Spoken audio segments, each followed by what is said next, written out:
এবার হচ্ছে বাষ্পমোচন। ঠিক আছে, বাষ্পমোচন। বাষ্পমোচন হয়তো 5-6 হলেও একটু হলেও পড়েছিস কোথাও। উদ্ভিদ ধর জল গ্রহণ করে, যেমন আমরা অনেক জল গ্রহণ করি। আমরা যে বাড়তি জলটা সেটা মূত্রের মাধ্যমে বা ঘামের মাধ্যমে বাইরে বার করে দিই। তাহলে প্রাণীরা বাড়তি জল কীভাবে বার করে? প্রাণীরা বাড়তি জল, আমরা যতটা বাড়তি জল গ্রহণ করছি আমাদের যেটা দরকার নাই, সেই বাড়তি জলটা আমরা কি করি? ঘামের মাধ্যমে বা মূত্রের মাধ্যমে বাইরে বার করে দিই।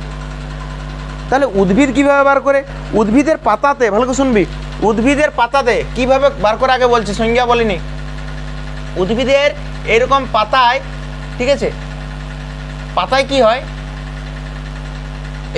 উপরে যদিও থাকে না, পত্ররন্ধ্র উপরে যদিও থাকে না, কিছু কিছুর ক্ষেত্রে উপরে থাকে, তাও আমরা আপাতত উপরে দেখাচ্ছি। দেখ, ধর এরকম পাতাতে এই জায়গাতে কোনো ছিদ্র আছে, এই জায়গাতে কোথায় ছিদ্রটা আছে? পাতায়। আর ছিদ্রের একটা ভালো নাম আছে রন্ধ্র, জানিস তো? এই রন্ধ্রটা কোথায় আছে? পাতায়। সেই জন্য এটাকে বলবো আমরা পত্ররন্ধ্র, পত্ররন্ধ্র। ঠিক আছে, আর এই পত্ররন্ধ্রটাকে ভালো করে শুনবি, এই জায়গাটাতে আমরা পরে একটা কনসেপ্টে এটা আছে, এটা পত্ররন্ধ্র তো। আর এই পত্ররন্ধ্রের চারিদিকে অর্ধচন্দ্রাকৃতি এরকম দুটো কোষ থাকে, এই কোষগুলোকে বলা হয় রক্ষী কোষ। কি কোষ বলা হয়?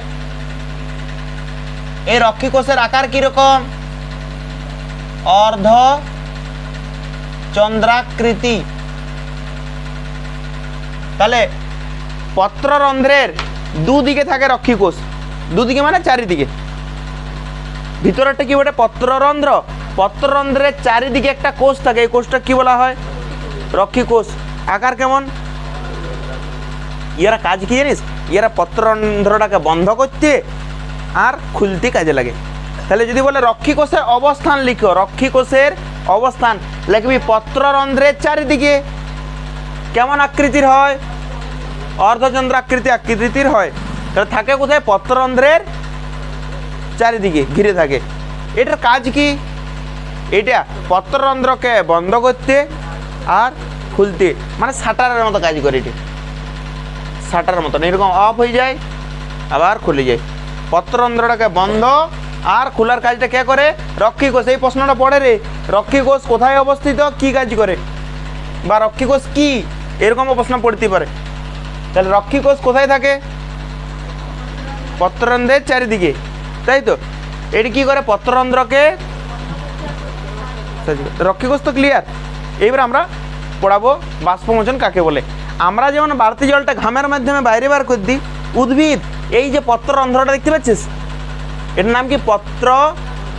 পাতায় যে রন্ধ্রটা আছে, এইটার মাধ্যমে দেহের যে বাড়তি জল, সেই বাড়তি জলটাকে দেহের বাইরে বার করে দিই, দেহের বাইরে। তাহলে উদ্ভিদ তার বাড়তি জল, মানে যতটা ওর দরকার নাই, যতটা উদ্ভিদের যতটা দরকার, যতটা প্রয়োজন, সেই প্রয়োজনটা কাজে লাগাইলে এবারে প্রয়োজনের যে বাড়তি, সেই বাড়তি জলটা কিসের মাধ্যমে বাইরে বার করে দেয়? দেহের বাইরে বার করে দেয়। শুধু দেহের বাইরে, মানে ধর এরকম পাতাটা আছে, পাতা এখানে পত্ররন্ধ্র আছে, মানে এই পত্ররন্ধ্র থেকে বেরিয়ে পড়ে এইখানে থাকলো, পত্ররন্ধ্র থেকে বেরিয়ে গেছে, মানে এখানে রন্ধ্র আছে তো, এই রন্ধ্রটা থেকে বেরিয়ে গেছে। তোর এই পাতাটাতেই পড়ে আছে, কিন্তু শরীর থেকে তো বেরিয়ে গেছে, মানে তোর ঘাম বেরিয়ে গেছে, ধর ঘাম এই জায়গায় লেগে আছে, মানে তোর ঘামটা তো বেরিয়ে গেছে শরীর থেকে। সেই রকম এইটা আছে পত্ররন্ধ্র, এই জায়গায় কোনো রন্ধ্র আছে, সেই রন্ধ্রটাতে ঘামটা বেরিয়ে গেল, ওতে ঘাম তো লয়, ওদের বাড়তি জলটা। আমরা বাড়তি জল কিসের মাধ্যমে বাইরে বার করি? ঘামের মাধ্যমে বা মূত্রের মাধ্যমে। তো উদ্ভিদ ওদের প্রয়োজন, যতটা প্রয়োজন সেটা গ্রহণ করিলে তার বাড়তি যে জলটা, সেই বাড়তি জলটা কিসের মাধ্যমে বাইরে বার করে? দেহের বাইরে বার করে দেয়। এই ঘটনাটাকে বলা হয় বাষ্পমোচন। কি বলা হয়? বাষ্পমোচন। তো পড়ে দেখ বাষ্পমোচনের সঙ্গে। এইটা একটা অবশ্যই শারীরবৃত্তীয় প্রক্রিয়া। এটা কি প্রক্রিয়া?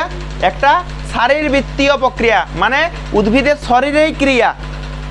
আর জলটা কি আকারে নির্গত হয়? বরফের মতন পড়ে নাকি? বাষ্পে আকারে। কি আকারে? বাষ্পের আকারে। তাহলে উদ্ভিদ তার বাড়তি জলটা কিসের মাধ্যমে বাইরে বার করে? পত্ররন্ধ্রের মাধ্যমে, তাই তো। বাড়তি জলটা বাইরে বার করে দেয় কিসের মাধ্যমে, মানে কিভাবে বার করে? কঠিন, তরল, গ্যাস, বাষ্প। বাষ্প আকারে বাইরে বার করে দেয় শরীর থেকে। কি আকারে বাইরে বার করে? বাষ্পের আকারে। আর এইটা উদ্ভিদের শারীরবৃত্তীয় প্রক্রিয়া। শারীরবৃত্তীয় প্রক্রিয়া কেন বলছে শারীরবৃত্তীয় প্রক্রিয়া? কেননা শরীরে ঘটছে বলে। শারীরবৃত্তীয় প্রক্রিয়া কেন বলছে? কেননা শরীরে ঘটছে উদ্ভিদের। তাহলে বাষ্পমোচন একটা শারীরবৃত্তীয় প্রক্রিয়া। এই প্রক্রিয়ায় উদ্ভিদের যে বাড়তি জলটা মানে প্রয়োজনের বাড়তি, যতটা দরকার সেটা লাগাইলে প্রয়োজনের যেটা বাড়তি সেই জলটাকে দেহের বাইরে বার করে দিক। কি আকারে বার করে? বাষ্পের আকারে বাইরে বার করে দেয়। এইটাকে কি বলা হয়? বাষ্পমোচন। বায়বীয় অংশ বলতে সেই যে দেখি ফাঁপা অংশ থাকে বা বায়ুর সাথে টাচে থাকে, ফাঁপা দেখবি অংশ থাকে না, দেখবি যেমন ভালো বুঝতে পারবি, যেমন পদ্ম বা শালুক গাছে দেখবি ইয়ে করবি টিপবি, দেখবি একটু কেমন ফাঁপা ফাঁপা টাইপের লাগে না, মানে এখানে বায়ুর অনেক কোণা থাকে। হয়েছে? তাহলে বাষ্পমোচনের সংজ্ঞা কারো ক্লিয়ার আছে কি? অসুবিধা আছে কি? এবারে শুন, বাষ্পমোচন আর বাষ্পীভবনের মধ্যে পার্থক্য। ঠিক আছে, বাষ্পমোচনটা কি বললাম আমরা? বাষ্পমোচনটা শারীরবৃত্তীয় প্রক্রিয়া। এবারে বাষ্পীভবনটাকে বলে দিই, তারপরে পার্থক্য। বাষ্পীভবন কি বটে?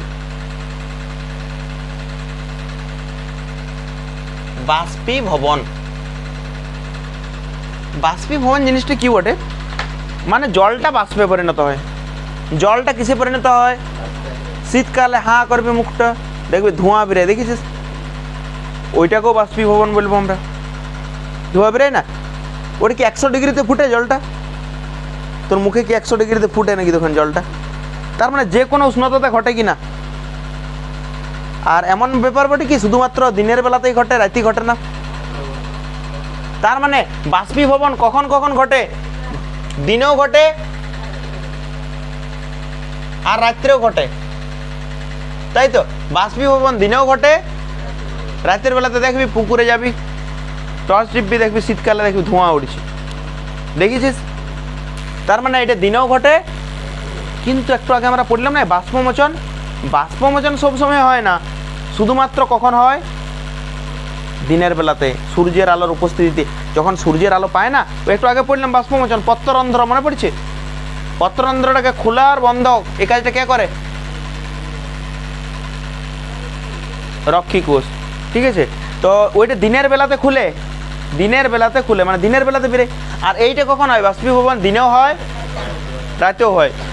এইটা একটা ভৌত প্রক্রিয়া। ভৌত প্রক্রিয়া মানে যে কোনো জায়গাতেই ঘটে, এমন লাগে যে উদ্ভিদের শরীরেই ঘটে। ধর এইখানে ঘাম লাগলো, তো ঘামে আসার পর দেখবি ফ্যানের নিচে দাঁড়াবি, দেখবি কখন একটু ঠান্ডা ঠান্ডা মনে হয়। স্নান করে আসার পর গ্রীষ্মকালে ফ্যানের নিচে দাঁড়াবি, দেখবি একটু ঠান্ডা মনে হয়, হয় না? তো তুই ঘামে এসে ধর দাঁড়ালি বা স্নান করে এসে দাঁড়ালি, তাহলে স্নান করে আসে দাঁড়ালি মানে কি তোর গায়ে কি লেগে আছে? জল লেগে আছে। ওই জলটা কিসে পরিণত হওয়ার চেষ্টা করবে? বরফে, বাষ্পে। তাহলে বাষ্পে পরিণত হইতে গেলে তাপ দরকার কি না? কি বলছে ভালো করে শুন। তুই ধর স্নান করে আলি, তোর গায়ে তো ঘাম মানে জল লেগে থাকবে, জলটা কিসে পরিণত হওয়ার চেষ্টা করবে? বাষ্পে। তো জল বাষ্পে হবে মানে তাপ দিতেই হবে না তাপ নিতে হবে? ওর কাছ থেকে তাপ দিতেই হবে। ধর 1 বালতি জল আছে, ওই জলটাকে তুই বাষ্প করবো, কি করবি? তুই গ্যাসে চাপাবি, বটে কি না? তার মানে তাপ দিবি তো। তাহলে তোর শরীরে কি আছে? জল আছে, ঘাম আছে। তুই ফ্যানের নিচে দাঁড়ালি, ওই ঘামটা কি হওয়ার চেষ্টা করবে? বাষ্পে না বরফে? বাষ্পে। বাষ্পে পরিণত হতে গেলে তাপ লাগবে না তাপ ছাড়বে? তাপ লাগবে। তখন এইখানের যে জলটা, সেই জলটা আমার শরীর থেকে তাপ নেবে। কোনখান থেকে তাপ নেবে? শরীর থেকে তাপ নেবে, নিয়ে করে উপরে বাষ্পে পরিণত হয়ে যাবে। তখন আমাদের এখানটা ঠান্ডা মনে হবে, বুঝতে পারলি? তো একই রকমভাবে বাষ্পীভবনও এমন নয় যে শুধুমাত্র শরীরেই ঘটে। ধর তুই এই ঠান্ডায় শুবি, ঠিক আছে, গ্রীষ্মকাল, গরম লাগছে, প্রচুর ঠান্ডা গরম হয়ে গেছে, কি করবি? জল দিয়ে দেখবি অনেক মুছি দেয়, দেখেছিস কি? জল দিয়ে মুছে না সান, যাতে একটু ঠান্ডা হয়। তার মানে ওইটা কি শরীরেই ঘটে না যে কোনো জায়গাতেই ঘটে? এটা ভৌত প্রক্রিয়া একটা। তাহলে বাষ্পীভবন কি প্রক্রিয়া? একটা ভৌত প্রক্রিয়া। মানে শুধুমাত্র জীবে ঘটে নাকি? সানটা জীব বটে, সানটা কি বটে? তার মানে তার মানে এইটা ভৌত প্রক্রিয়া। কি প্রক্রিয়া? ভৌত প্রক্রিয়া। কিন্তু একটু আগে আমরা যেটা পড়লাম এটা কি প্রক্রিয়া ছিল? শারীরবৃত্তীয় প্রক্রিয়া। বাষ্পমোচনটা দেখ সংজ্ঞাটাতে লেখা আছে প্রথমে, যে শারীরবৃত্তীয় প্রক্রিয়ায়, সাঁতরার বই লেখা আছে, দেখ যে শারীরবৃত্তীয় প্রক্রিয়া লেখা আছে প্রথমে, যে শারীরবৃত্তীয় প্রক্রিয়া লেখা আছে। তাহলে বাষ্পমোচন কি প্রক্রিয়া? যদি না পাচ্ছিস তো পার্থক্যটাই খুলে রাখ বিকাশ, যদি না পাচ্ছিস তো পার্থক্যটাই খুলে রাখ। বাষ্পমোচন বাষ্পীভবন পার্থক্যটা নাই, আর আমি যে দেখাই দিই। তাহলে আমরা বললাম বাষ্পমোচনটা কি প্রক্রিয়া ছিল, বাষ্পমোচন আগেরটা কি প্রক্রিয়া ছিল, আর এইটা কি প্রক্রিয়া? ভৌত। ওইটাকে শারীরবৃত্তীয় কেন বলছিলাম? উদ্ভিদের শরীরে ঘটছে শারীরবৃত্তীয় প্রক্রিয়া, আর এইটা কি প্রক্রিয়া? ভৌত প্রক্রিয়া। ওইটা শুধুমাত্র দিনে ঘটে, বাষ্পমোচনটা শুধুমাত্র দিনের বেলায় ঘটে। বাষ্পমোচন কখন ঘটে? আর বাষ্পীভবন দুটাতেই ঘটে। বুঝতে পেরেছিস? বলতো প্রোটোপ্লাজমের নাম কেউ শুনেছিস? প্রোটোপ্লাজম, প্রোটোপ্লাজম কোষে থাকে না জড় পদার্থে থাকে? কোষে থাকে। তাহলে কোনটা কোনটা প্রোটোপ্লাজম থাকবে বলে, এইটাতে না বাষ্পমোচনটাতে? কি দিয়ে আছে?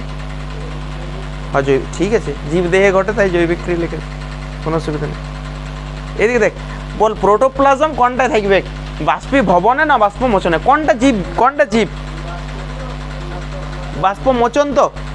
তাহলে বাষ্পমোচনে প্রোটোপ্লাজমের ভূমিকা থাকবে, কিন্তু এইখানে প্রোটোপ্লাজমের ভূমিকা কেন থাকবে না? কেন? সানেও ঘটছে তো, এটা সানে কোষ আছে, তাহলে কোষে যদি না থাকে প্রোটোপ্লাজম থাকবে? তাহলে ইয়ার কি কি বৈশিষ্ট্য পেলাম বল? এক নম্বর বৈশিষ্ট্য কখন ঘটে, কি প্রক্রিয়া এটা? এটা হচ্ছে ভৌত প্রক্রিয়া, এটা হচ্ছে ভৌত প্রক্রিয়া। ঠিক আছে, ভৌত প্রক্রিয়া বলার আরেকটা কারণ আছে, ভৌত পরিবর্তন, রাসায়নিক পরিবর্তন আছে না, কিন্তু আমরা ওইটা তো এত ডিটেলসে যাচ্ছি না। দেখ কখন ঘটে? দিনে রাত্রে ঘটে, দিনে আর রাত্রে দুটো টাইমে ঘটে। কি প্রক্রিয়া? ভৌত প্রক্রিয়া। এইটাতে প্রোটোপ্লাজমের ভূমিকা আছে না নাই? কারণ কি, এটা জড় পদার্থ ঘটে, তাই তো? কোনটা জড় পদার্থে ঘটে দেখি রাখ, তাই তো? তাহলে বাষ্পীভবনে প্রোটোপ্লাজমের ভূমিকা দিনে রাত্রে দুটাতেই ঘটে। আর কি বললাম? এটা ভৌত প্রক্রিয়া। বুঝতে পেরেছিস? তাহলে এইটা ভৌত, বাষ্পমোচনটা কি প্রক্রিয়া? এটা দিনে রাতে দুটাতেই ঘটছে, শুধুমাত্র দিনে। এইটাতে প্রোটোপ্লাজমের ভূমিকা, কিন্তু ওইটাতে প্রোটোপ্লাজমের ভূমিকা। পার্থক্য পারবি? বাষ্পীভবনের সংজ্ঞা এই তিনটাকে নিয়ে সংজ্ঞা পারবি? বলতে যে কোনো উষ্ণতায় ঘটবে না নির্দিষ্ট উষ্ণতাতেই ঘটে? জলটা বাষ্পে পরিণত হয়। তুই সানে জল ফেলে দিলি, কিছুক্ষণ পর শুকায় না? শুকায় না? শুকায় তো। কেন? সানটা তো 100 ডিগ্রি উষ্ণতায় নাই, বটে কি না? সানটা তো কিছুক্ষণ পরে হলেও শুকাবে তো। গ্রীষ্মকালে তাড়াতাড়ি শুকাবে, আর এই বর্ষাতে একটু পরে শুকাবে, কিন্তু শুকাবে তো। তার মানে আমরা বলতে পারি যে কোনো উষ্ণতাতেই ঘটে। কোনটা যে কোনো উষ্ণতাতেই ঘটে বলছি আমরা? যে কোনো উষ্ণতাতেই ঘটে। তাহলে যে কোনো উষ্ণতাতেই ঘটে।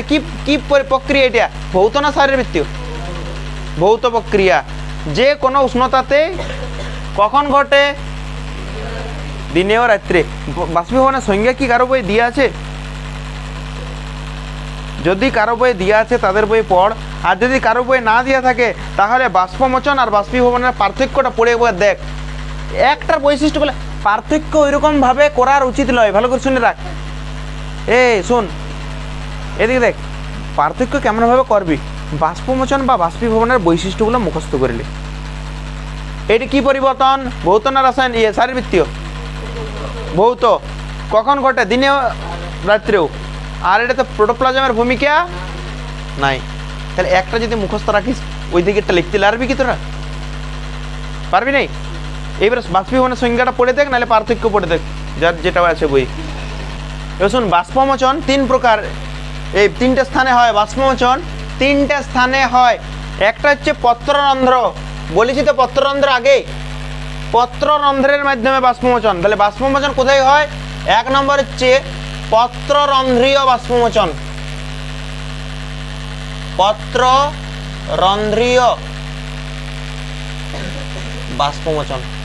তার মানে এই বাষ্পমোচনটা কিসের মাধ্যমে হয়? পত্ররন্ধ্রের মাধ্যমে। নামটা দিয়েছে দেখ, পত্ররন্ধ্রীয় বাষ্পমোচন, মানে এই বাষ্পমোচনটা পত্ররন্ধ্রের মাধ্যমে হয়, পত্ররন্ধ্রের মাধ্যমে হয়।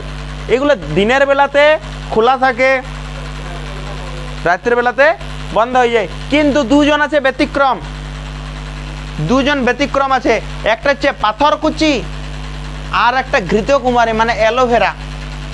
একটা হচ্ছে পাথরকুচি আর 2 নম্বর হচ্ছে ইয়াতে রাতের বেলাতেও খোলা থাকে। তাহলে পত্ররন্ধ্র কখন খোলা থাকে? দিনের বেলায়। রাতের বেলায় কি হয়ে যায়? বন্ধ হয়ে যায়। কিন্তু ব্যতিক্রম আছে দুটো,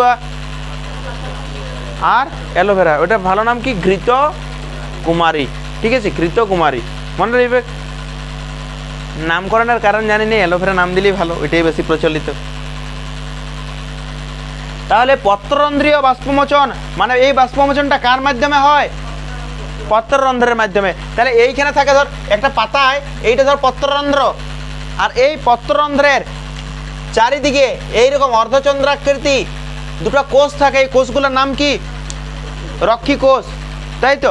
এইখানে দেখবি এইরকম লিখেছি যে এই পত্ররন্ধ্রগুলো বৃত্তাকারও হতে পারে, উপবৃত্তাকারও হতে পারে। আর এই উপবৃত্তাকার রন্ধ্রের দুপাশে কি থাকে? রক্ষী কোষ থাকে। এই রক্ষী কোষগুলো কি করে? ইয়াকে বন্ধ করতে আর খুলতে সাহায্য করে। আর দেখবি 17 বইটাতে এইগুলোর একটা নাম দিয়েছি আলাদা করে, সম্পূরক কোষ। দেখবি এরকম নাম লিখেছি যে এইটা পত্ররন্ধ্র, তো এই মাঝেরটা কি বটে? এই পত্ররন্ধ্রের 2 সাইডে যে কোষগুলো আছে, এই কোষগুলো বলছে একটু আলাদা প্রকৃতির হয়। এই কোষগুলোকে সম্পূরক কোষ বলা হয়। পরীক্ষায় এইরকম প্রশ্ন খুবই কমেই দেই নে পরীক্ষায়। কি প্রশ্ন দেই শুন। বাষ্পমোচন কাকে বলে? বাষ্পমোচন আর বাষ্পীভবনের পার্থক্য, বাষ্পমোচন কোন কোন স্থানে হয় ওইটাই পড়াচ্ছি আমরা।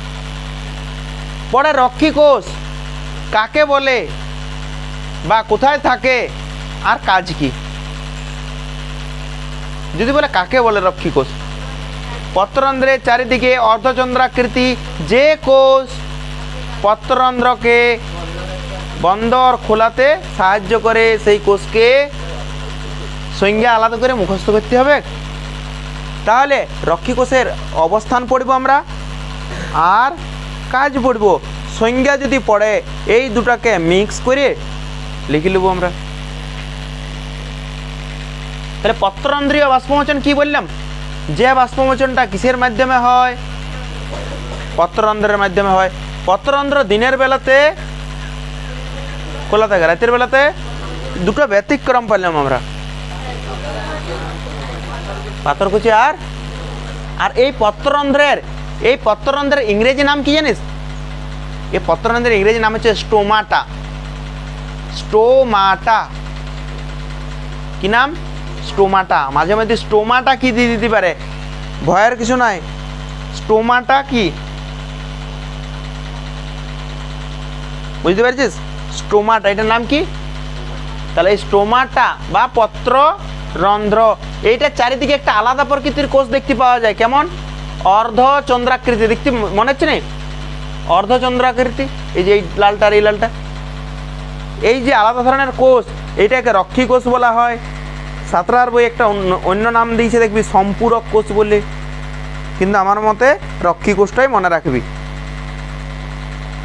তাহলে পত্ররন্ধ্রীয় বাষ্পমোচন হয়ে গেছে। তারপরে কি আছে? কিউটিকলীয় বাষ্পমোচন।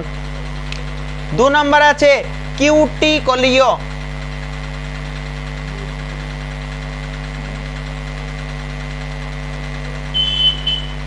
কেউ কাঁঠাল গাছের পাতা দেখেছিস ভালোভাবে? কদম, এই গাছের পাতাগুলো দেখবি একটু চকচক করে, মনে হয় যে উপরটাতে মোমের আবরণ দিয়ে আছে। ভালো করে দেখেছিস? লক্ষ্য করেছিস তো? কদম, হ্যাঁ। কচু, কচু তো দিয়ে দেবে, কচুতে তো জল লাগে না। তো কাঁঠাল পাতাতে দেখবি বা পাতাতে দেখবি উপরটা মনে হয় যে চকচক করছে, মনে হয় যে মোমের আবরণ দিয়েছে। এই যে মোমের আবরণ, এই মোমের আবরণটার নাম হচ্ছে কিউটিকল। এই মোমের আবরণটাকে কি বলা হয়? কিউটিকল। বইতে পড়া পড়বি, বইটা পালাচ্ছে কি? বই লেখাটা পালাবে এখনই, স্যার বলেছে তুই ট্যাং মাছ ধরার মতো এখনই দেখতে হবে, এখনই চোখে ধরতেই হবে। দাদা পালাবে না, কোথাও পালাবে না, লেখাটা ওইখানেই থাকবে, হাত দিয়ে রাখ, নাহলে দেখবি একটু পরে কোথাও পালাবে না। কিউটিকলীয় আবরণ, কিউটিকল জিনিসটা কি বটে বললাম আমরা, পাতার উপরে বা কাণ্ডের উপরে একটা মোমের আস্তরণ থাকে। কিসের আস্তরণ?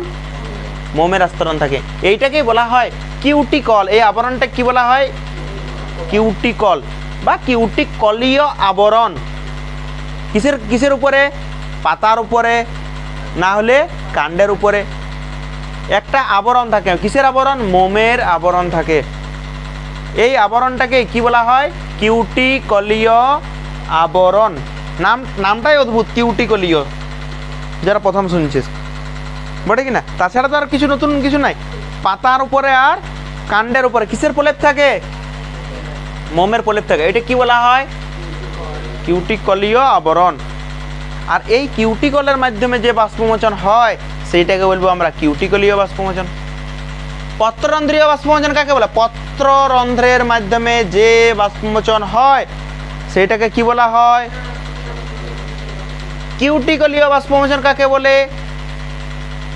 কিউটিকলের মাধ্যমে যে বাষ্পমোচন হয় কিউটিকলীয় বাষ্পমোচন বলে। কিউটিকল কোথায় থাকে?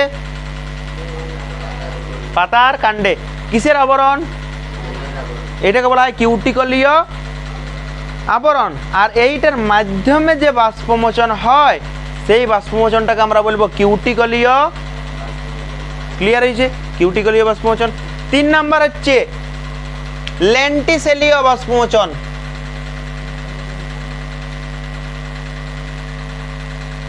ল্যান্টিসেলটা কি বটে? ল্যান্টিসেল এরকম করেছ না। ল্যান্টিসেলটা কি বটে? কাণ্ডে, ভালো করে শুনবি, যেগুলো মানে বড় বড় কাষ্ঠল গাছ হয় না, যেমন জোড় গাছ বল, বট গাছ বল, ওই গাছের কাণ্ডে দেখবি ফাটল দেখতে পাবে। দেখেছিস কেউ? দেখেছিস কি কেউ ভালো করে লক্ষ্য করে কোনোদিন? যে গাছের কাণ্ডতে অনেক ফাটল থাকে, ছোট ছোট ফাটল, মানে এরকম বড় ফাটল নয়, তাহলে গাছটায় পড়ে যেত। ছোট ছোট ফাটল দেখতে পাওয়া যায়, ছোট ছোট ফাটল দেখতে পাওয়া যায়। এইগুলাকেই বলা হয় ল্যান্টিসেল। এই ছোট ছোট ফাটলগুলো কি বলা হয়? ল্যান্টিসেল। আর ল্যান্টিসেলের মাধ্যমে যে বাষ্পমোচন হয় সেটাকে বলা হয় ল্যান্টিসেলীয় বাষ্পমোচন। পত্ররন্ধ্রের মাধ্যমে যে বাষ্পমোচন হয় সেটাকে বলা হয় পত্ররন্ধ্রীয় বাষ্পমোচন। কিউটিকলের মাধ্যমে যে বাষ্পমোচন হয় আর ল্যান্টিসেলের মাধ্যমে যে বাষ্পমোচন হয় সেটাকে, কিন্তু ল্যান্টিসেলটা বটে কি কাণ্ডে, যেগুলো বৃক্ষ জাতীয় গাছ, কাষ্ঠল গাছ, সেই কাষ্ঠল গাছের কাণ্ডে। কি বললাম ভালো করে শুনবি? কাষ্ঠল গাছের কাণ্ডে। শুন শুন, কাষ্ঠল গাছের কাণ্ডে ছোট ছোট কি দেখতে পাওয়া যায়? ফাটল দেখতে পাওয়া যায়। আর এই ফাটলগুলোকে কি বলা হয়? কিউটিকল। কি ক্লিয়ার আছে কি? পাতা আর কাণ্ডে একটা মোমের আস্তরণ দেখতে পাওয়া যায়। এই মোমের আস্তরণটাকে কি বলা হয়? কিউটিকলীয় আবরণ। ল্যান্টিসেলীয় বাষ্পমোচন কাকে বলে? ল্যান্টিসেলটা কি আগে বল? ল্যান্টিসেলটা কি? কাষ্ঠল গাছে ছোট ছোট কি দেখতে পাওয়া যায়? ফাটল দেখতে পাওয়া যায়। আর এই ছোট ছোট ফাটলগুলো কি বলবো আমরা? ল্যান্টিসেল। আর ল্যান্টিসেলের মাধ্যমে যে বাষ্পমোচন হয় ল্যান্টিসেলীয় বাষ্পমোচন। বুঝতে পেরেছিস? তাহলে বাষ্পমোচন 3 প্রকার। বলতো কোন গাছের পাতা রাত্রেবেলা তো পত্ররন্ধ্র খোলা থাকে? পাথরকুচি আর ঘৃতকুমারী। শুন এবারে বাষ্পমোচনের শর্ত। বাষ্পমোচনের শর্ত। বাষ্পমোচন মানে কি? মানে উদ্ভিদের শরীরের বাড়তি যে জলটা, সেই জলটা কিসের মাধ্যমে বেরিয়ে যায়? পত্ররন্ধ্রের মাধ্যমে। কিসের আকারে বেরোয়? বাষ্পের আকারে। বাষ্পের আকারে বেরিয়ে যায়। কিসের আকারে বেরোয়? এইবার ভাব, তুই চা খাচ্ছিস, হ্যাঁ চা খাচ্ছিস, চাটাকে ঠান্ডা করবি, চাটাকে ঠান্ডা করবি, ফু দিলে তাড়াতাড়ি ঠান্ডা হবে না কম ঠান্ডা হবে? তাড়াতাড়ি ঠান্ডা হবে। মানে যত ফু দিবি উপরের বাষ্পটা তত তাড়াতাড়ি সরে যাবে কিনা? কি বলছি ভালো করে শুনবি, রিলেট করার জন্য আমি বলছি এই কথাটা। তুই ধর চা খাচ্ছিস, চাটাকে ঠান্ডা করবি, ঠান্ডা করার জন্য কী করতে ফু দিবি, আর যত ফু দিবি দেখবি উপর থেকে ধোঁয়াটা উঠছে, বাষ্পটা, ফু দিবি সরি গেল, আবার উপরে উঠে ফু দিবি সরি গেল, হয়তো দেখেছিস তো ওইগুলো। তার মানে যত তুই ফু দিবি তত বাষ্পমোচন বাড়বে না কমবে? বাড়বে। তাহলে বায়ু প্রবাহ হলে বাষ্পমোচন বাড়ে না কমে? বাড়ে, 1 নাম্বার। তুই চাটাকে ঠান্ডা করতে চাইছিস, তাহলে তুই কাপে রাখলে ঠান্ডা হবে না থালাতে ঢালি দিলে ঠান্ডা হবে? কেননা আয়তনটা কী হচ্ছে, বাড়ি যাচ্ছে। তাহলে একটা পাতা আছে ছোট, একটা পাতা আছে বড়, কোনটাতে বাষ্পমোচন বেশি হবে? তাহলে বাষ্পমোচন 1 নম্বর নির্ভর করে পাতার আকার বা আয়তনের উপর। আকার বড় হলে বাষ্পমোচন বেশি হবে না কম হবে? বেশি হবে। 2 নম্বর কি বললাম, ফু দিলে বা বায়ু প্রবাহ হলে বাষ্পমোচন বাড়বে না কমবে? দুটো বললাম, এইগুলো বল মুখস্থ করতে হবে। কি পাতার আকারটা যত বড় হবে তত তাড়াতাড়ি বাষ্পমোচন হবে, মানে বাড়বে বাষ্পমোচন। ঠিক আছে, দুটো পাতা আছে, ভালো করে শুনবি। দুটো পাতা আছে, ধর একটা আছে শাল পাতা, শাল পাতা দেখেছিস? শাল পাতা বড় হয়। আর একটা আছে পাইন পাতা, পাইন গাছের পাতা। এই পাইন গাছের পাতা কেমন হয় জানিস? সূচের মতো সরু হয়। বল কোনটাতে বাষ্পমোচন বেশি হবে? শাল পাতাতে। কারণ কি?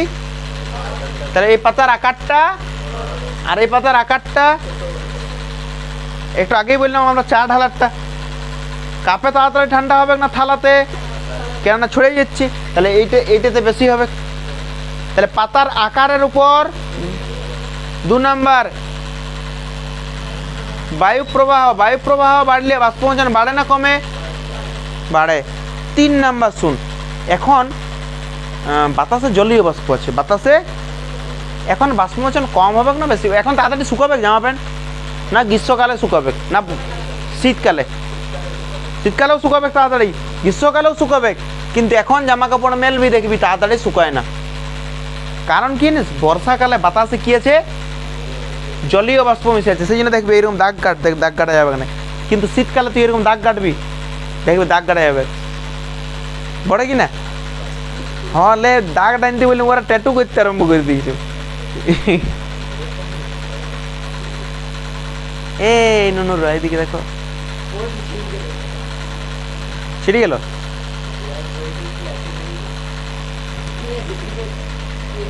শুন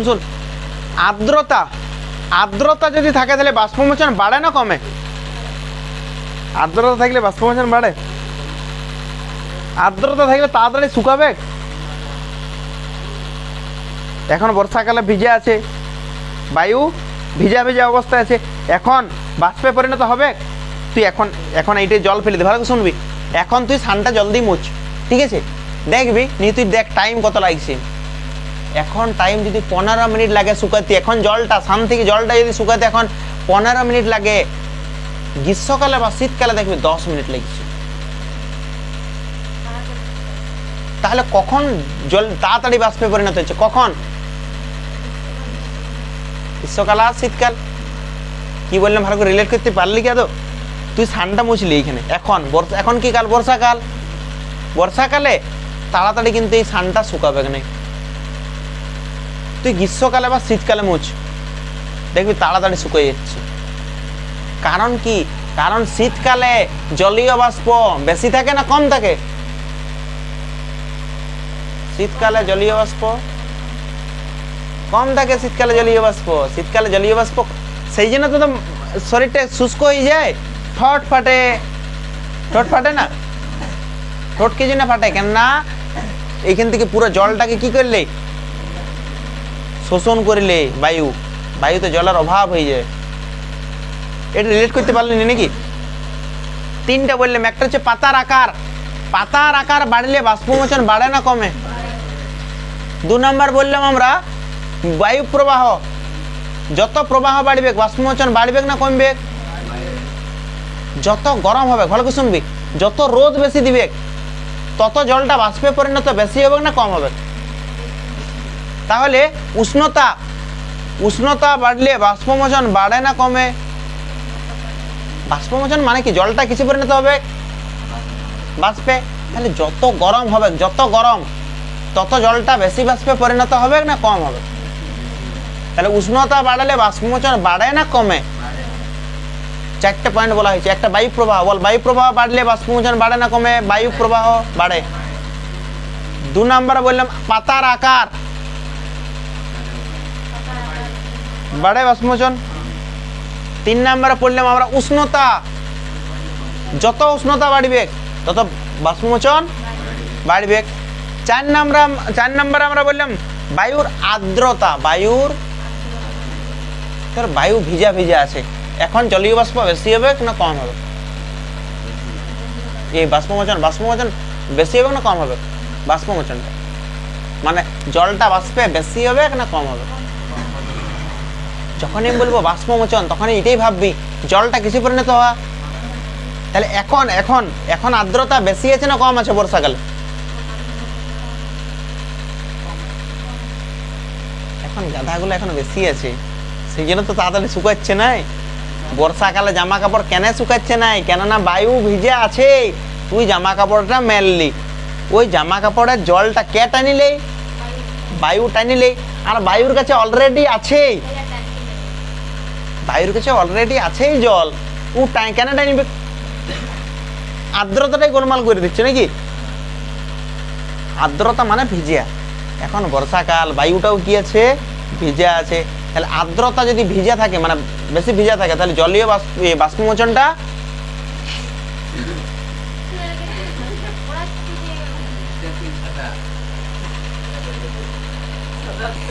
এবার শুন বাষ্পমোচনের গুরুত্ব কি কি, উপকার আছে বাষ্পমোচনের। উপকারটা আগে পড়াই দিই আমরা। উপকার, বাষ্পমোচনের ফলে উপকার কি কি হয় দেখবি। উপকারের প্রথম পয়েন্ট উপকার, ঠিক আছে? ধর এইখানে কোন একটা গাছ আছে, আগে গাছটা আমরা আঁকি, ঠিক আছে?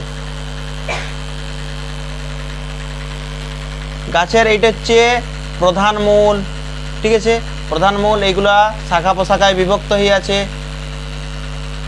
অত আমরা আঁকছি না ডিটেলসে, আর আঁকতে পারবো না, অত আমরা ছবি এঁকে লাভ নাই, ঠিক আছে?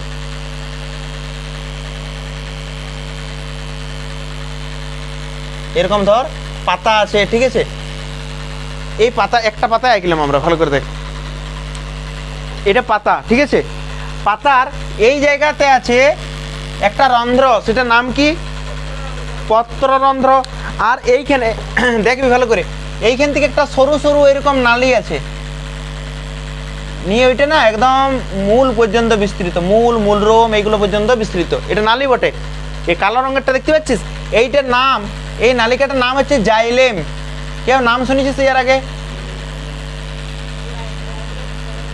হ্যাঁ, জাইলেম, ঠিক আছে? ভালো করে শুনবি মন দিয়ে একদম। প্রথমে জাইলেমটা কত পাতা থেকে দেখ কত দূর পর্যন্ত বিস্তৃত? মূলরোম পর্যন্ত। মূল কি করে বল? এইখান থেকে কি শোষণ করে? মাটি থেকে কি শোষণ করে? জল আর খনিজ লবণ। তাহলে জল আর খনিজ লবণ কে শোষণ করে? নিয়ে শোষণ করে আস্তে আস্তে উপরে উঠলো, নিয়ে যে জলটা লাগিল সে দরকার সেটা কাজে লাগাই নিল, কিন্তু বাড়তি জলটা কি বটে? এটা পত্র, এই পত্ররন্ধ্রের মাধ্যমে কোথায় চলে যায়? বাইরে চলে যায়। কি বললাম আরেকবার ভালো করে শুনবি। এটি কি বটে? মূল বা মূলরোম। মূলরোম কি করে? মাটি থেকে কি শোষণ করে? জল আর খনিজ লবণ শোষণ করে, নিয়ে কিসের মাধ্যমে যায়? কোথায় পৌঁছে যায়? জাইলেমের মাধ্যমে পত্ররন্ধ্রে পৌঁছিল। আর এইখানে যে বাড়তি জলটা, সেই বাড়তি জলটা এইখান থেকে বাইরে নির্গত হয়, কোথায় চলে যায়?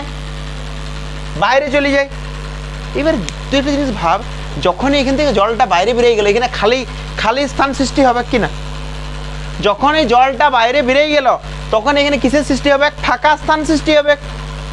আর ফাঁকা স্থান সৃষ্টি হয়েছে, তাহলে আমরা জানি কোথাও না কোথাও পড়েছি, দেখবি পৃথিবীর কোনো স্থান শূন্য হতে পারে না। পৃথিবীর এমন কোনো স্থান নাই যেখানে শূন্য। এটা বলবি বোতলটা তো ফাঁকা আছে, ফাঁকা নাই, বোতলটাতে বায়ু হলেও আছে। পৃথিবীর কোনো স্থানেই শূন্য হতে পারে না, কিছু না কিছু থাকবে কি। তাহলে ভালো করে শুনবি, এইখান থেকে কি শোষণ করে? জল। আর কিসের মাধ্যমে যায়? কোথায় পৌঁছায়? পাতায়। যতটা দরকার কাজে লাগলেও, আর যে জলটা দরকার নাই এই পত্ররন্ধ্রের মাধ্যমে কোথায় চলে যায়? বাইরে চলে যায়। ক্লিয়ার তো একদম? পত্ররন্ধ্রের মাধ্যমে দেহের বাইরে চলে যায়। এবারে যেই বাইরে চলে গেল, এইখানে জলটার অভাব হবে কিনা? ফাঁকা হয়ে যাবে, ফাঁকা। আর এইখানে যখনই ফাঁকা হবে, এই জায়গাটা যখনই ফাঁকা হবে, দেখবি আমার হাতটা দেখ, এই জায়গাটা যখনই ফাঁকা হবে তখনই এই জল কোথার থেকে শোষণ করবে? তার আগার থেকে। এবার এইখানটা ফাঁকা হয়ে গেল, এইখানে যখনই ফাঁকা হবে তখন এইখানে জল কোথার থেকে বেরবে? তার নিচের থেকে। এবার এই জায়গাটা ফাঁকা হয়ে গেল, এই জায়গায় জল কোথার থেকে বেরবে? এই জায়গাটা থেকে। এই জায়গাটা ফাঁকা হয়ে যাবে, তখন এই জল কার কাছ থেকে নেবে? তার নিচের কাছ থেকে। এই জায়গাটা ফাঁকা হলে কার কাছ থেকে নেবে? এই জায়গাটাও যখন ফাঁকা সৃষ্টি হয়ে যাবে তখন আবার মাটি থেকে কি করবে? জল শোষণ করবে। তার মানে এই জলটা বাইরে বেরিয়ে যাচ্ছে বলেই তো জলটা শোষণ করতে পারছি, না বেরোলে কি পারতো শোষণ করতে? তাহলে কি বললাম ভালো করে শুনবি, এটা মূল, বা বলতে পারে মূল রোম। মূল রোম কি করে? মাটি থেকে কি শোষণ করে? কার মাধ্যমে যায়? কোথায় পৌঁছে যায়? যতটা দরকার ততটা কাজে লাগালিও। আর বাড়তি জলটা যখনই বাইরে যাবে এই জায়গায় ফাঁকা স্থান সৃষ্টি হবে, মানে টাইনবে। এই জায়গাতে ফাঁকা স্থান সৃষ্টি করলে টাইনবে। এইখানে জলটা যখনই ফাঁকা হয়ে যাবে, এই কোথার থেকে টাইনবে? এইখানে যখনই ফাঁকা হয়ে যাবে কোথার থেকে টাইনবে? এইভাবে একটা টান সৃষ্টি হয়, তাই তো? এইটাকে বলা হয় বাষ্পমোচন টান। এই টানটা কি বলা হয় বল? অভিকর্ষ বল। কোন দিকে কাজ করে? নিচের দিকে না উপরের দিকে? শিওর তো? অভিকর্ষ বল কোন দিকে কাজ করে? জলটা কোন দিকে উঠছে? জলটা কোন দিকে যাচ্ছে? যাচ্ছে না জল উপরে? মাটি কোন দিকে?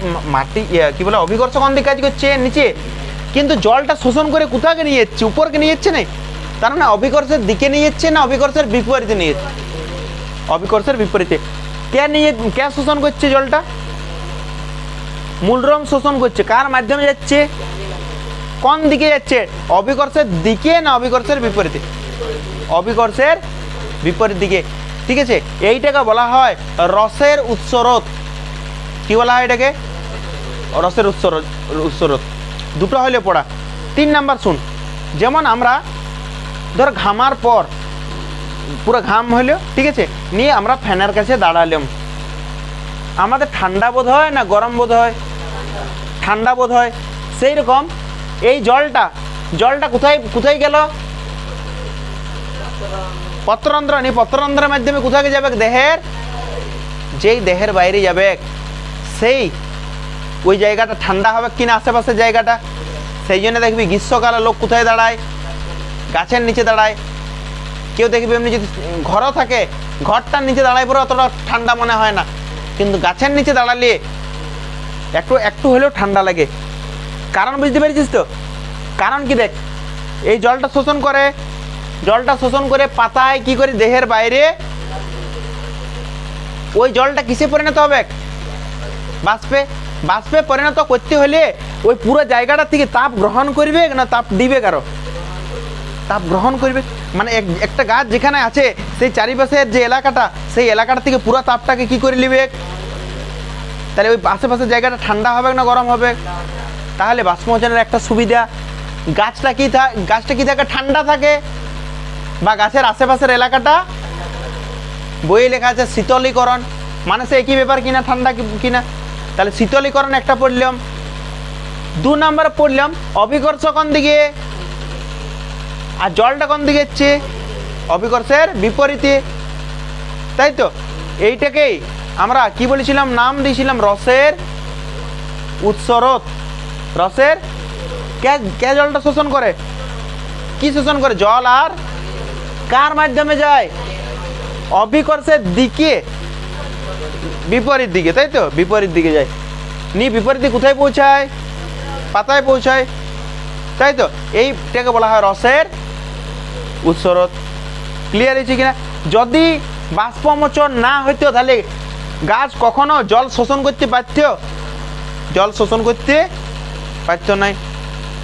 জল কি উপরের দিকে যেতে পারত?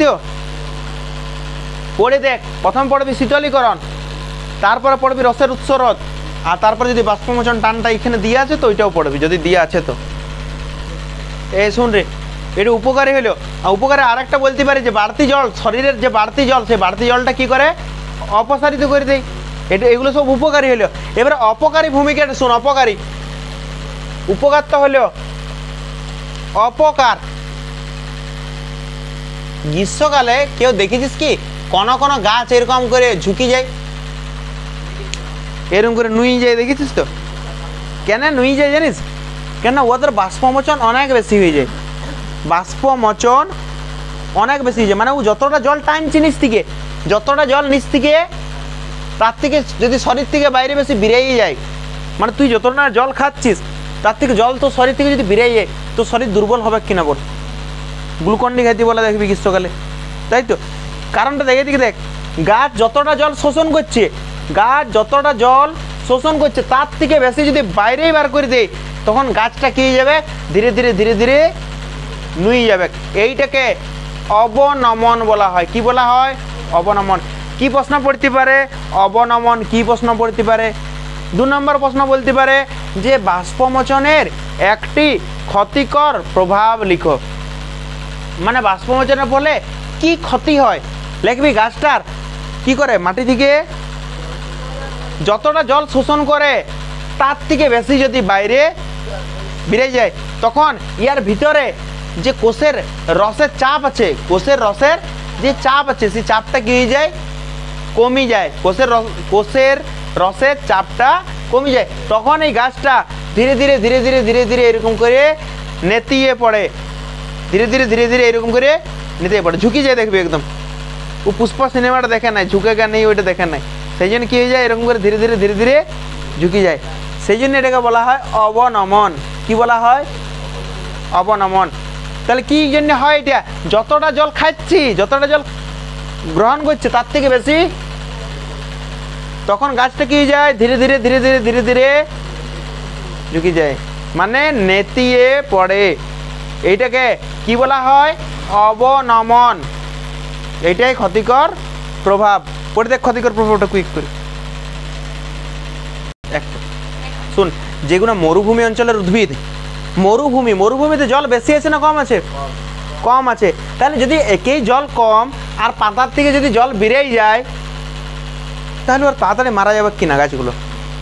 ও জল তো কম, মাটিতে কি করে শোষণ করবে? জল কম আর পাতার মাধ্যমে যদি বাইরে বেরিয়ে যায় তাহলে প্রবলেম তো।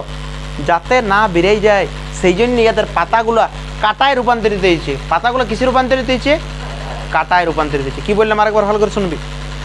মরুভূমি অঞ্চলে জল কম, তাহলে এতটা বেশি জল শোষণ করতে পায় না।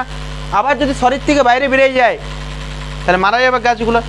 তাহলে বাষ্পমোচনটা, মানে গাছগুলো বুদ্ধি কাটালো, তাহলে কি করে বাষ্পমোচন কমানো যায়? সবাই মিলে ওরা আলোচনা করলো, মিটিং করলো যে এখানে তো জল নাই, তাহলে আমরা জল খেতে পাবো না, আবার জল বেরিয়ে যাচ্ছে, তাহলে প্রবলেম হবে। কি করা যায়?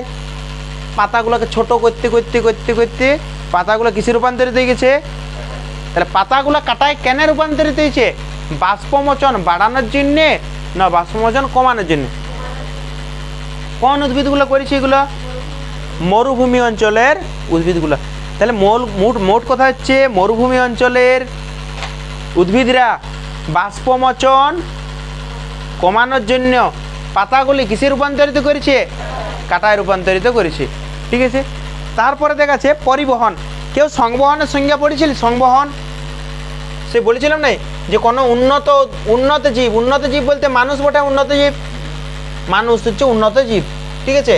তাহলে আমরা ধর কোনো খাবার খেলাম, ঠিক আছে, কোনো খাবার খেলাম মানে খাদ্য, ঠিক আছে, অক্সিজেন খাদ্য। 2 নম্বরে কি বললাম? অক্সিজেন বা জল, ঠিক আছে। আর কি কি খনিজ পদার্থ গ্রহণ করি? ভিটামিন, মনে আছে তো? কি কি গ্রহণ করি আমরা? ভিটামিন। খনিজ লবণ কি না আমরা? খনিজ খনিজ লবণ গ্রহণ করি না, দেখবি যে কোনো জিনিস কিন, হরলিক্স বল বা যে কোনো সিরাপ বল, সেখানে দেখবি লেখা থাকে কোনোটা তার এফি লেখা থাকে, ম্যাঙ্গানিজ লেখা থাকে, তাহলে বিভিন্ন খনিজ লবণ আমরা গ্রহণ করি। যাই হোক, এটা সংজ্ঞান আমরা বলেছি, এদিকে দেখ। তাহলে এটা এমন একটা প্রক্রিয়া কাদের দিয়ে ঘটে?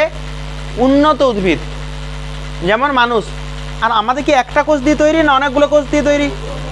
তাহলে আমরা বলতে পারি আমরা কি কোষী উদ্ভিদ? বহুকোষী। আমরা বহুকোষী। উন্নত উদ্ভিদ না অনুন্নত? তাহলে বহুকোষী উন্নত উদ্ভিদের কি কি পরিবহন? খাদ্য, অক্সিজেন, জল, ভিটামিন, খনিজ লবণ। নামগুলো শুনে শুনে লাগছে। আর এটার সাথে ছিল হরমোন, ছিল হরমোন। এইসব জিনিসগুলা কিসের মাধ্যমে বাহিত হয়? সেইটাকে আমরা বলবো পরিবহন। দেখ, সংবহন পড়াইছিল, মনে করে দেখ। ধর আমরা বললাম এইখানে পিটুইটারি গ্রন্থি আছে, এইখানে কি আছে? এইখানে একটা হরমোন বেরোয়, গ্রোথ হরমোন। কি হরমোন? Growth hormone. নামটা শুনে কি বুঝতে পারছিস? কি করে? গ্রোথ মানে বৃদ্ধি। তার মানে এই কি করে? তাহলে এইখান থেকে খরিত হচ্ছে, আর আমার বৃদ্ধি ঘটাবে পায়ের। তার মানে এইখান থেকে এত দূর পর্যন্ত যেতে তো হবে। কিসে যাবে? বাসে করে, ট্রেনে। রক্তের মাধ্যমে যায়। কিসের মাধ্যমে যায়? রক্তের মাধ্যমে। না আমি এমনি করে এখান থেকে বার করবো, এমনি করে এমনি পায়ে লাগাই নেবো, এমনি করে হয় কি এরকম? তাহলে পরিবহন কাকে বলে? যে প্রক্রিয়ায় কাদের হয়? বহুকোষী না এককোষীদের? উন্নত না অনুন্নত? উন্নত জীবদের খাদ্য, অক্সিজেন, জল, ভিটামিন, খনিজ লবণ, হরমোন, এইগুলো প্রত্যেকটা কোষে কোষে পৌঁছায়। আর কোষে কি নোংরা তৈরি হয় না? বলেছিলাম কোষে কি হয়? বিপাক বর্জ্য পদার্থ তৈরি হয়। বিপাকীয়। প্রত্যেকটা কোষে নোংরা তৈরি হয়। প্রত্যেকটা কোষে নোংরা তৈরি হয়। প্রত্যেকটা কোষে বিপাকের ফলে বর্জ্য তৈরি হয়, বর্জ্য।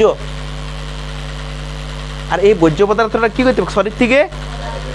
তাহলে আমার ধর এইখানের কোষে বর্জ্য পদার্থ তৈরি হয়েছে, এগুলো সবগুলোকে একটা স্থানে আনতে হবে। কে বই নিয়ে আসবে? আমি এমনি করে হাতে করে ভিতরে এমনি এমনি করে চালানো করে নিয়ে আসবো নাকি? বলছি তুই করিস মনে হয় এরকম। তোর এইখানে কোনো কোষে আছে নোংরা বিপাকী বর্জ্য পদার্থ, এইখানের বিপাক বর্জ্য পদার্থটা আমরা মোলাশয়ে আনবো, তাই তো? এটা এইখান থেকে এইখানে কিসে আসবে? পরিবহনের মাধ্যমে আসবে। কিসের মাধ্যমে আসবে? তাহলে পরিবহন হচ্ছে এমন একটা পদ্ধতি কাদের দেহে ঘটে? বহুকোষী উন্নত জীবদেহে। কি হয়? খাদ্য, অক্সিজেন, জল, ভিটামিন, খনিজ লবণ, হরমোন, এগুলো একটা স্থান থেকে আরেকটা স্থানে যায়। আর কি হয়? কোষে যে নোংরাগুলো তৈরি হয়, বর্জ্য পদার্থ, সেই বর্জ্য পদার্থগুলোকে শরীর থেকে, এটাকে আমরা বলবো পরিবহন। দেখ পরিবহনটা পড়ি।